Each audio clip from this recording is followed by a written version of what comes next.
When you abolish the police, you do burn down police stations, I imagine. Indeed, we have, but or some people have allegedly.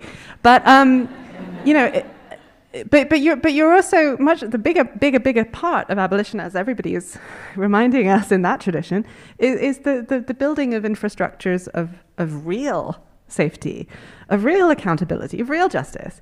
You know, and it's the same with the family. You know, capitalist care has to be abolished in the sense that we all are pretty clear that care is a real need, right? What does the family offer us? What is the promise? It's like a promise that you will be deeply, profoundly, unconditionally, selflessly, uncalculatedly known and held, you know?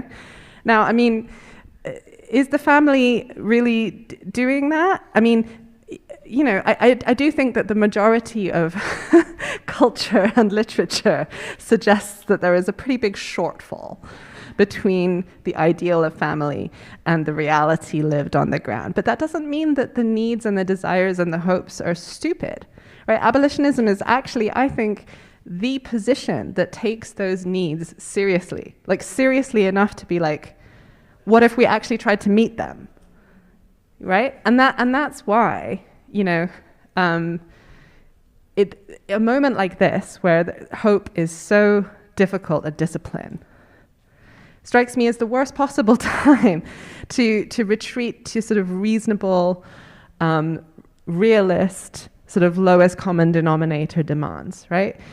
One of the things that mutual aid networks really show is that you can have what you want. You can have it for free. I've seen it happen and transform people a tiny little bit 1,000 times recently. People think they can't have healthcare in this country. Indeed, because you basically can't, right? but then when you actually get given some, it's transformative, right? And we can, as Diane di Prima says in that famous poem in the Revolutionary Letters, you can have what you want, right? Ask for everything.